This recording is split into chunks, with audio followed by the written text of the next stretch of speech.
औज़ुबिल्लाहिमिनश्शैतानिर्रजीम बिस्मिल्लाहिर्रहमानिर्रहीम। Government boys high school colony number 1 जे तरफ़ां उस्ताद इनायतुल्लाह लाशारी सभिनी शागिर्दनि खे भलीकार चए थो। प्यारा ॿारो, असां क्लास 6 जो सब्जेक्ट रियाज़ी पढ़ंदासीं, जंहिंजो बाब पहिरियों आहे सेट। हाणे चए थो असां वटि जेको सेट आहे इन जी वसफ़ छा आहे। प्यारा ॿारो, सेट जी वसफ़ आहे चिटनि ऐं वाज़े बयानु कयल शयुनि जे मेड़ खे सेट चइबो आहे।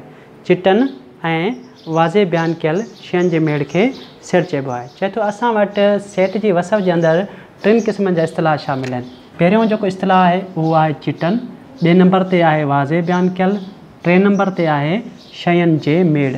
हाणे चए थो इहो चिटनि वाज़े बयानु कयल ऐं शयुनि जे मेड़ खे असां छा कंदासीं, धारदार इन इस्तिलाहनि जी सम्झाणी पढ़ंदासीं। सभ खां पहिरियां शयुनि जे मेड़ जी इस्तिलाह खे पढ़ंदासीं त इहा छा आहे। चए थो असांजे चौधारी कुझु शयूं मौजूदु आहिनि, जीअं डिनर सेट, सोफ़ा सेट, चांहि जो टी सेट, छोकिरनि जो टोलो, रांदीगरनि जी टीम, चाॿियुनि जो छुगो, माण्हुनि जो मेड़, वणनि जो झुंड, रिढनि जो धण।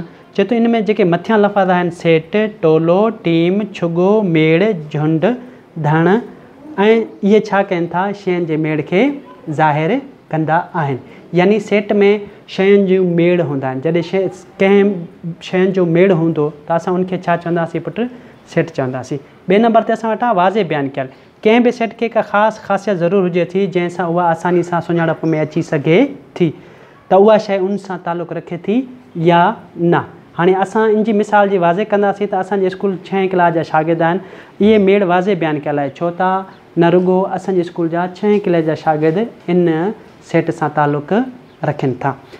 3 नंबर ते असां वटि चए थो चिटनि जो मतिलबु आहे धारदार शयूं। यानी हिकु सेट जे अंदरि सिर्फ़ु हिकिड़ी शइ न हूंदी बल्कि इन खां वधीक शयूं हूंदियूं, त असां उनखे छा चवंदासीं, धारदार शयूं। हाणे असां सिखी आया आहियूं त सेट जे अंदरि धारदार शयूं ऐं उहे शयूं जेके हिक ॿिए सां तालुक़ु रखनि ऐं गॾोगॾु उते शयुनि जो मेड़ बि हुजे, त उन शयुनि खे असीं छा चवंदासीं, सेट चवंदासीं। सेट में असां हाणे इहो सम्झी आया आहियूं त सेट में असां वटि शयुनि जो मेड़ हूंदो आहे, गॾोगॾु उहे शयूं वाज़े बयानु कयल हूंदियूं आहिनि, गॾोगॾु उहे चिटूं ॾेखारियल हूंदियूं आहिनि, यानी धारदार हूंदियूं आहिनि।